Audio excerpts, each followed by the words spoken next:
How do I gain more attention, more awareness? And that's important. That actually is an important step, but it goes a layer deeper when you start to ask a better question. And this is the community building question, which is how do I get more people to connect with each other?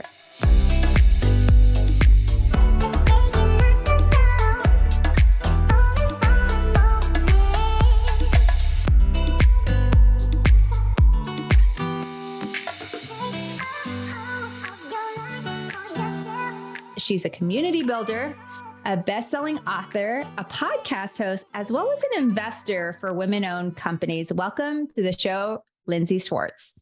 Hi, it's so great to be here. I am just so honored. And I love you. Oh my gosh, I love you. And I could go on and on and on. Your community has grown leaps and bounds year after year in a very short period of time. And what you've done with Powerhouse Women is absolutely amazing. And I know we were talking a little bit before this I believe community is such a big part to people's business. Did you just wake up one day and was like, I'm going to start a community and I'm going to be so successful at it? Oh my gosh, the opposite, the exact opposite.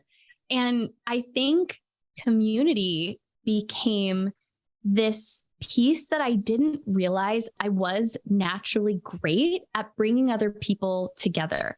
And it started because I had no audience. And, we can even break down. I think there's a huge difference between building an audience and building a community. And when I started out in business, I realized really quickly I would have to think differently because my audience was smaller.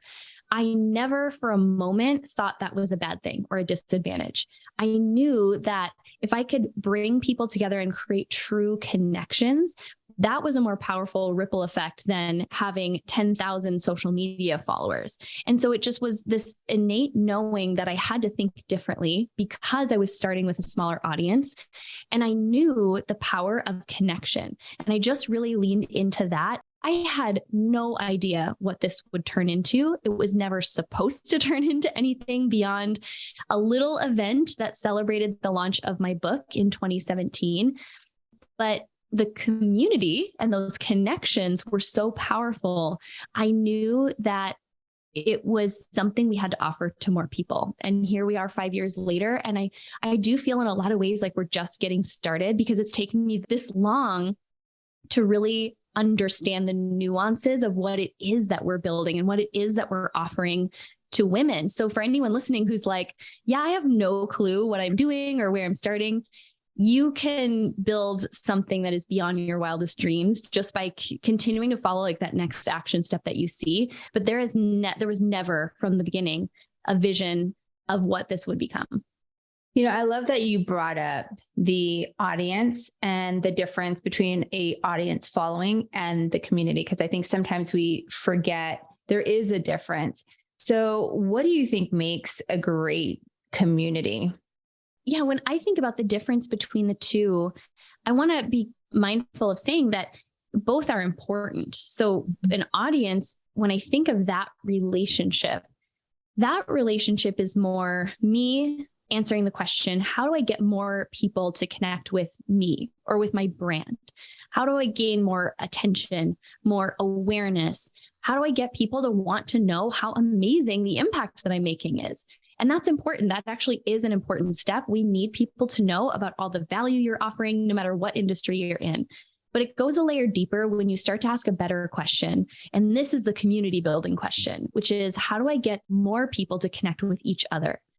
And when you realize that your brand, you as a personal brand even, can become the place where people find more like-minded people like them, where they feel a deep sense of belonging, where they know that they have a place, that creates an unbelievable level of brand loyalty, of retention. It makes selling easier because your people start to sell for you because they feel like what you're creating is theirs. They feel like they have some ownership in it.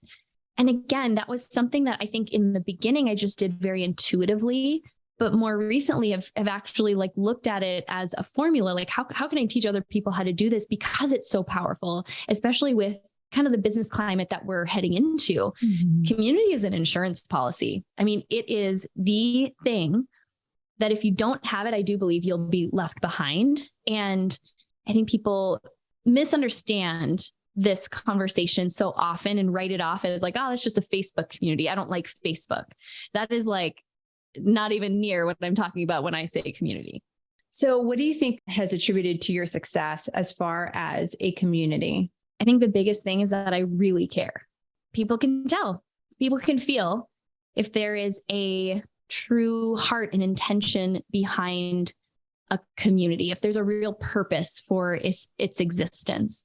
And because I was building community and still am for women just like me, it was very easy for me to relate to their pain points. It was very easy for me to speak to the aspirational identity that they wanted to embody. And I think because I've been willing, and this was hard, this was not easy in the beginning. I thought that I had to have it all together, or people would only want to listen if I was already an expert. And I just trusted this little voice inside that knew that people don't want perfection. They really want to be on the journey with you. And the more I was willing to share the authentic version of the journey I was on and invite them along with and help them connect with each other. Again, go beyond just letting them connect with my story, but give them a role within this beautiful tapestry that we're creating where they feel like they're like an ambassador of this mission and this movement, and they represent Powerhouse Women just as much as I do. It really started to take on a life of its own, but it really started with that, with the willingness to be vulnerable and authentic and to really have my heart so in what it is that we're creating. And I think people can feel that. They can feel that authenticity. That's what people feel from you and why you're so easy to love. And I think that most people listening to this show, that's like a no-brainer that you operate in business like that too. So we're preaching to the choir. I think, first of all, what you said was absolute gold. And I also see it like community in the workplace when you're like building a team. And so how do you continue to protect that culture, that community feel? Because your community vibes at a really high level and people are very unselfish. They're willing to always contribute. How do you protect that as you continue to get bigger and grow? It's such an important question. And it's honestly the one question that probably keeps me up at night more than any other. I think I've had a lot of fear around it growing and losing that special, almost intangible feeling that's hard to describe. So I don't know the answer beyond where I'm at right now, meaning I don't know how I keep it going beyond the level or the size that the community is at right now. But here's what my sense is that, again, if we're building true community and it's not about me, it literally is me. Almost a part of cultivating this community is almost teaching the community what the norms are here. Mm-hmm. So the norms being, hey, it's okay if you sometimes feel triggered by female friendships and, look, stuff's going to come up. We can't just say, oh, you can sit with us. Nothing wrong with that statement, right? That gets kind of used a lot in the community space, the sentiment that like, oh, we're so open and accepting of everyone. And we are, but it starts with on an individual level. I share very openly with my community and I teach them that this is how we operate, that sometimes I have to look at my stuff. Sometimes I have to look at where envy or jealousy or competition has shown up in the past so I can actually be stepping into the embodiment of the kind of person I want this community to grow into. So I think it's being really honest that, yeah, when you put a lot of powerful women in a room, there's different dynamics at play, but we're also going to talk about them. And we're going to talk about how to evolve through them and how to use those as an opportunity to become the best versions of ourselves. And I do think at some level that I always used to say this, we're just going to show that it's way more fun to do this together. That anyone who's kind of like, I don't know, this almost looks too good to be true. This is like cheesy. Look at them. They're all dancing or like wearing these pajama party beautiful outfits, pajamas, yeah. Right? Exactly. That it's sort of like, that's okay. We'll love you from over here. And like we're going to win you over at some point. So I think it's just like authenticity rings true and it does attract more of the same. So that's why if you're building community as part of your business, it's really important that you get clear. What is that heart and soul? What's the identity of your community? Who are you looking for? And to realize that it's actually okay if it's not for everybody, because the more clear you are about who you are looking to attract, the more you don't have to worry about the ripple effect once it gets bigger than what you can wrap your arms around. And that's the point that we're really at right now. But it's been so cool to see there really was nothing for me to fear, because if I'm just being me and I'm taking responsibility for my stuff and I'm modeling that for the women in the community, I tend to attract women who are also willing to do the same. And that has been the through line that I think has kept the culture really beautifully intact. You have a saying too, that you're not meant to do business or life alone. How did that all start? Did you have women that constantly supported you when you were growing up? Where did that come from? Because I love that. Well, I always joke that I think I needed that reminder more than anyone else. So we just made that a thing, right? But it actually came from my experience in launching my first book. So how Powerhouse Women, the community started is I wrote a book, something I never thought I would do. And I was so petrified about doing it and really scared and afraid of what people would think that I didn't tell anyone I was writing it. This is not a smart way to go about marketing a book, by the way. If you're writing a book, you should tell people, right?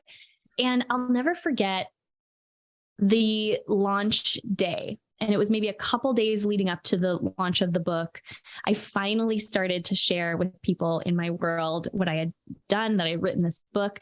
And I was, again, still so just in fear that I wasn't even sharing it publicly. I would privately message women who I admired and looked up to and knew. And I invited them into this Facebook group where in the Facebook group, I would share about the book. So I wouldn't even post it publicly on my page. And the day it was like launched, top secret Facebook group. I know. And I was like, people were like, oh, you're being so mysterious. I was like, no, I'm just scared. I am petrified and I don't know how this is going to go. I would actually prefer if no one read this book. Okay. So the day the book launched, I lost track at maybe 50, 60 people in my life who had posted the link, had shared it. Now that would have been very smart for me to ask them to do that, right? Again, marketing 101. But I was still so in my fear, I couldn't even show up for myself. And to see the way that people in my life showed up for me was a really emotional moment. And here was what I took away from it. I remember sitting there thinking, wow, had I known that this support was available, I think it would have actually made the writing process. So for any of us, like when you're working kind of in secret on that big thing that you haven't told many people about, and you're at that point where you're like, am I really doing this? And if you knew in those moments that you had people championing you, you had people who were going to show up and support you and pour belief into you, it would make going through those uncomfortable moments a little easier.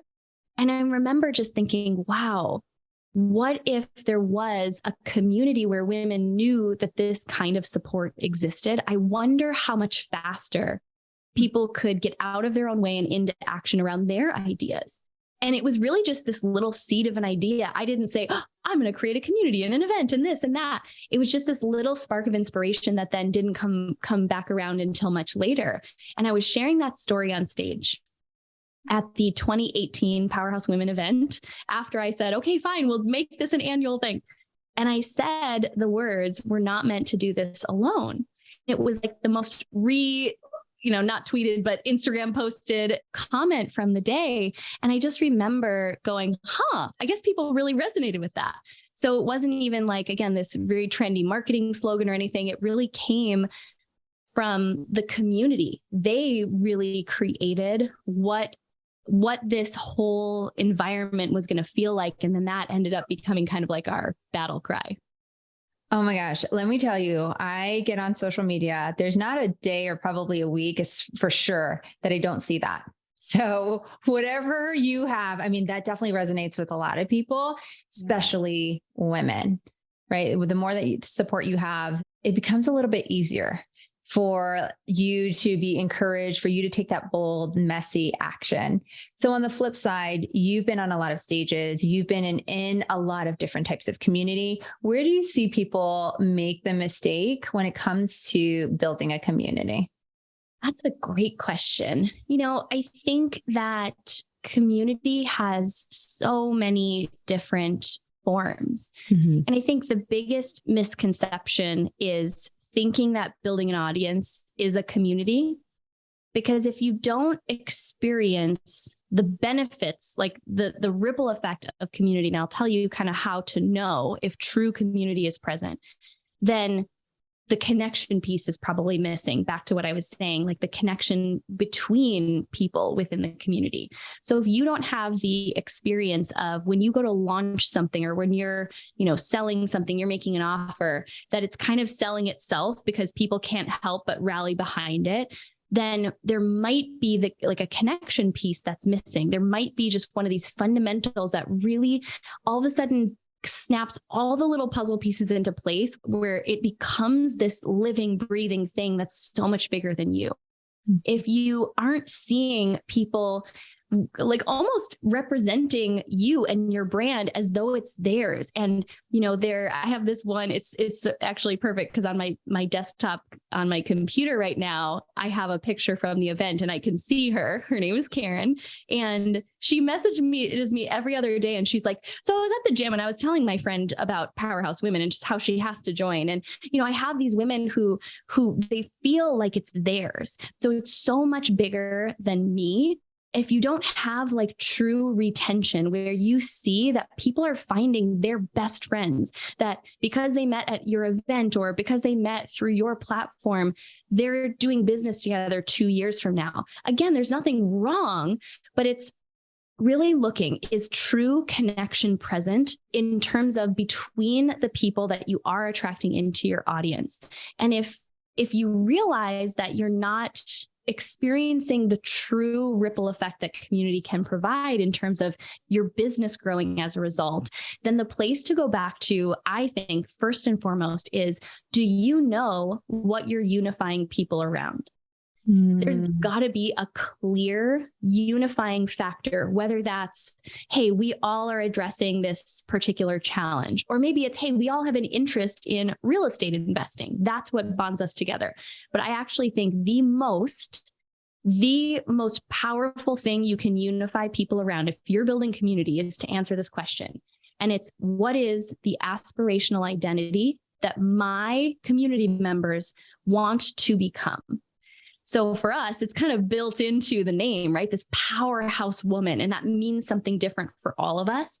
But what unifies us is we're on this journey every day to discover, what does it mean to me to be a powerhouse? How do I show up in my life, in my relationships? So if connection isn't present, you're not seeing that ripple effect in your business. First, start with the most critical piece that you can even start with and answer for yourself is, what is it that you're unifying people around?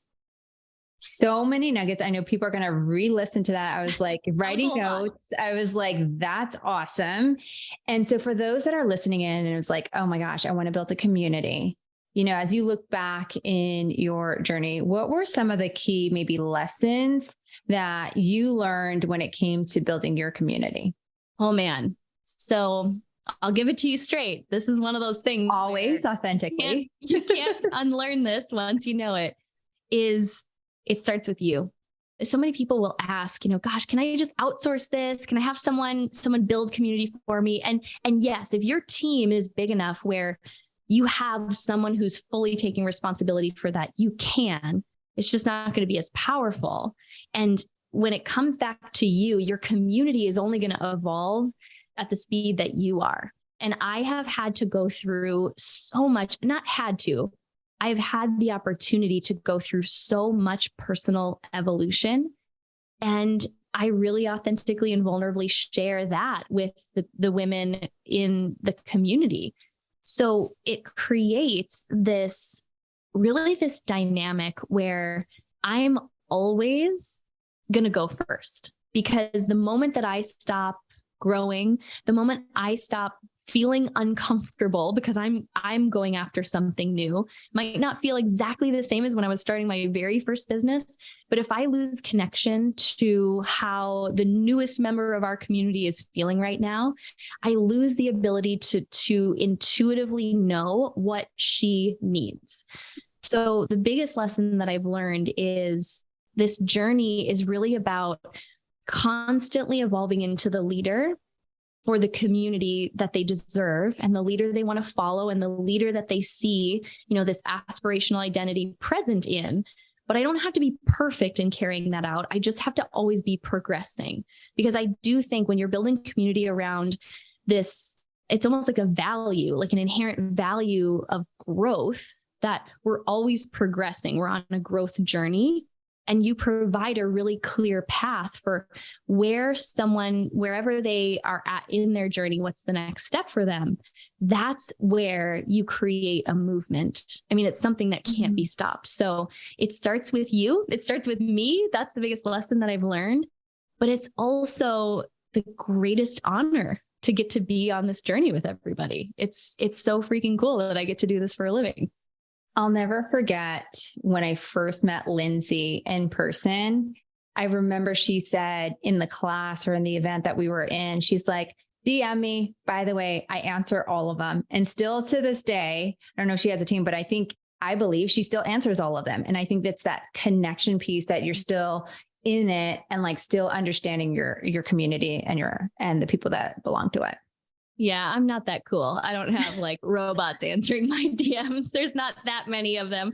We have help with the Powerhouse Women account, but on a personal level, I've always maintained a personal brand outside of the community brand.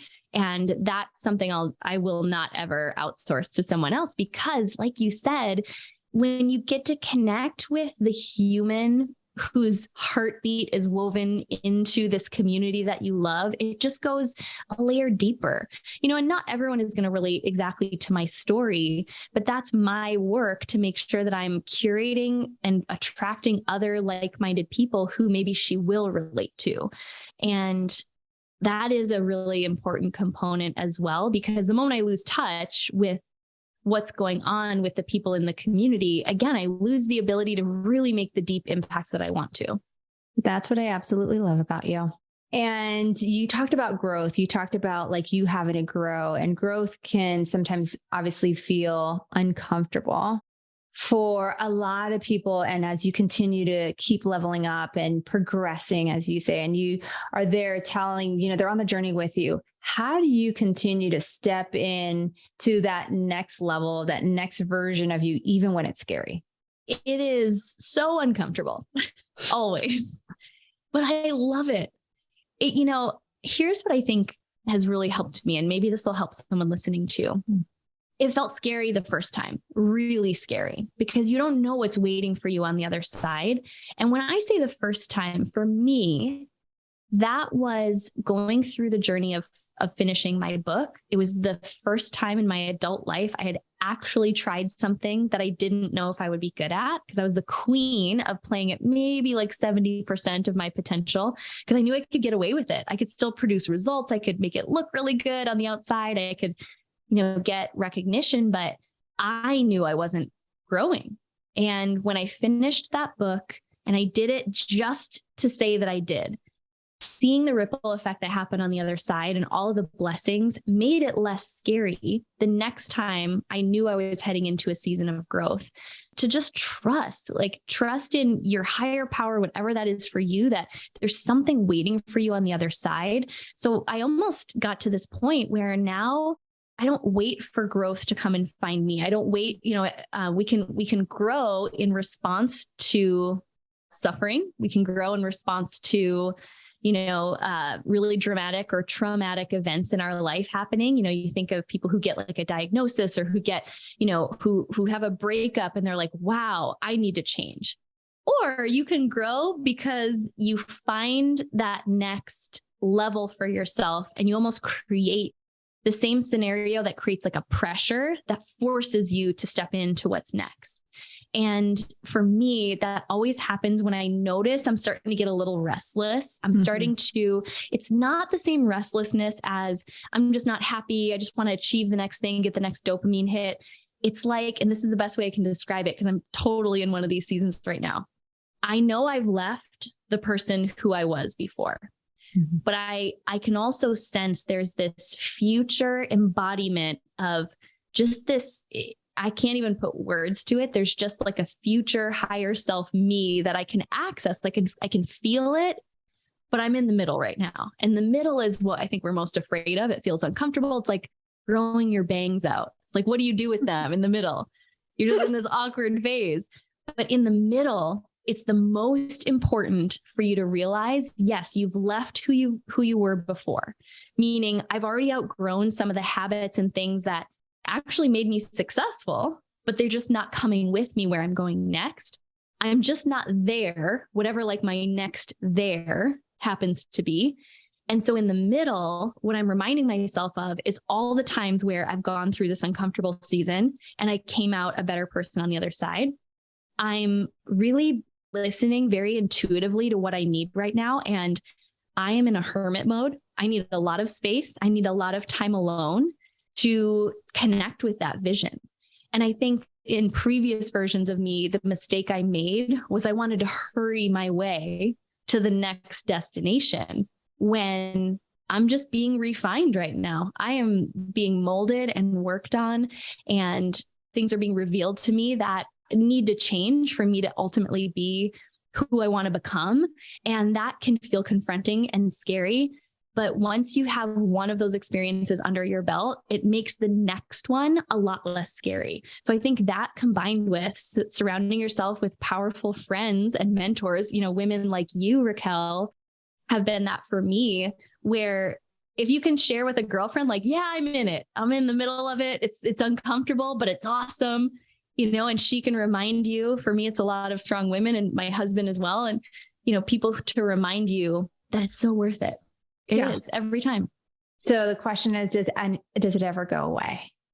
I don't want it to. Being the uncomfortable, right? I know. So it doesn't.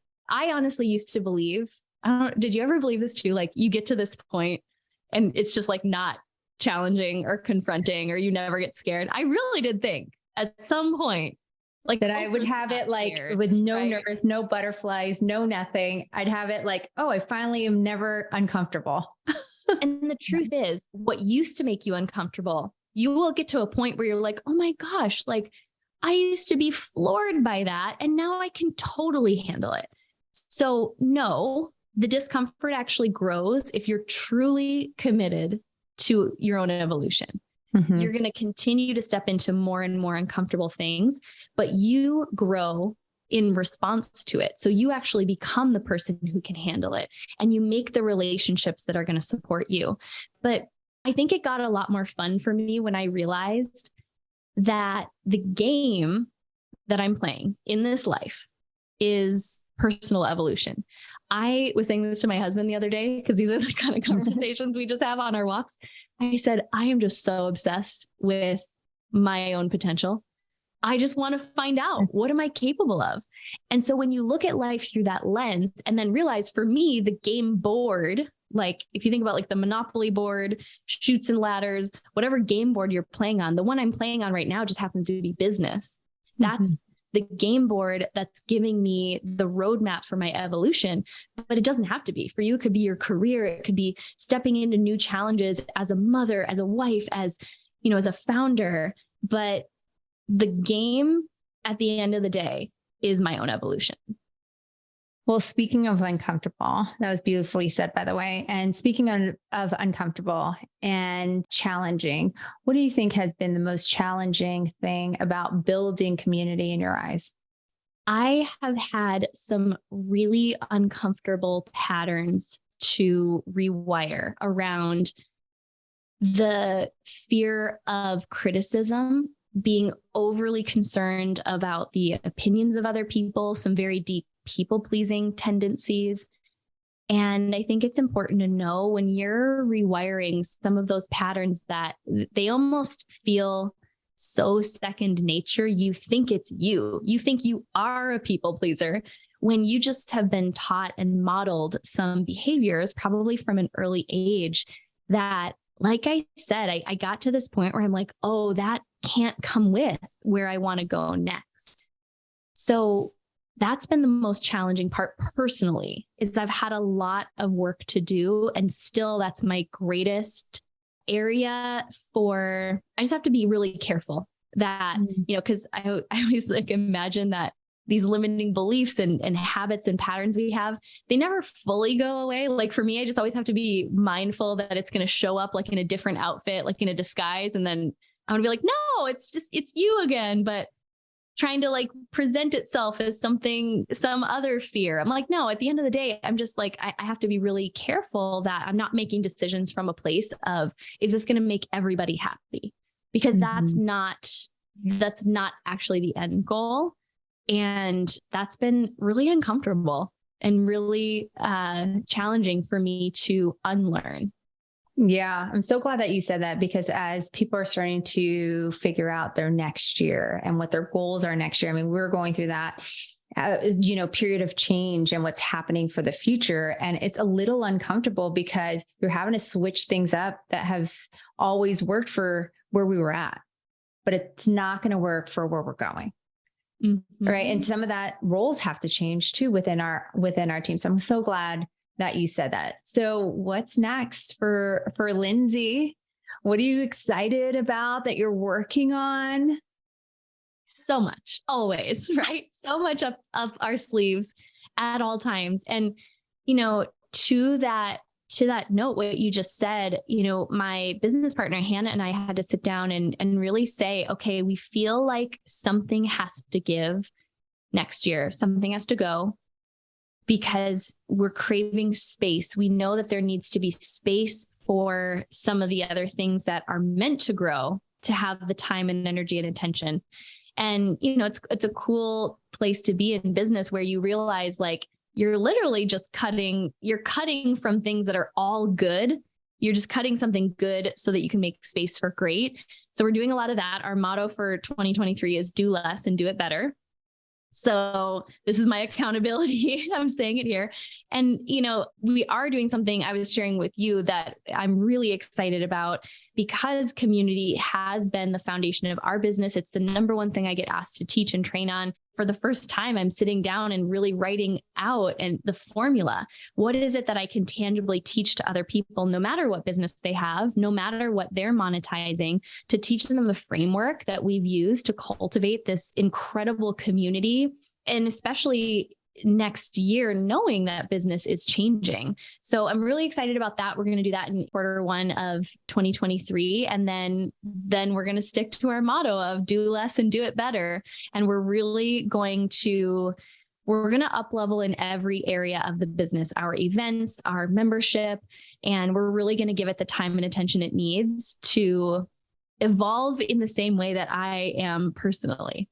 Okay. If you guys have never checked out Powerhouse Women events or even their community, you definitely need to check it out. And I'm super excited when she told me that before we got on this recording about this community, because there's no one better that can teach community like Lindsey. So where could they connect with you? The best place, depending on when people hear this, is to text us. So we're sending out all the information to our text wait list because the page isn't quite ready yet. So you can text the word community to the number 602-536-7829. And then I can give you a link that you can just pop in the show notes where they can just click and text as well. And same as the DMs, I actually do answer all of those texts. It is really me behind the text messages. And that is who we're going to send the first link out to when the Community Builders Mastermind goes live. I love it, Lindsey. And we will for sure put it in the notes. We'll for sure put that link. We'll put her handles as well so that you guys can all connect with Lindsey. And as we wrap up, there's always one question that I ask every single guest on the show is, what does Lindsey do to play bigger in business and in life? Oh, I love that question. I am ruthlessly willing to look at my own limiting beliefs and habits. Like I treat it like a game to find that sneaky hidden limiting belief that I didn't even know I was viewing my entire life and business through. Because when we can become aware of those and literally treat it like this fun game to uncover, like what's just this slight shift that if I made it, I would show up completely differently in my whole life. And that has really served me. And I am in a big, big season of that right now in my current upleveling. Ooh, I love that. I have never heard that on this show. So love that, Lindsey. And I truly, from the bottom of my heart, want to thank you for your time. Thank you for being on our show. I super appreciate you. You have made such a huge impact in my life. And I always value the time that we get to share together. And I can't wait to keep cheering you on and to keep playing bigger with you, my friend. Oh, same. The feeling is so mutual. Thanks again.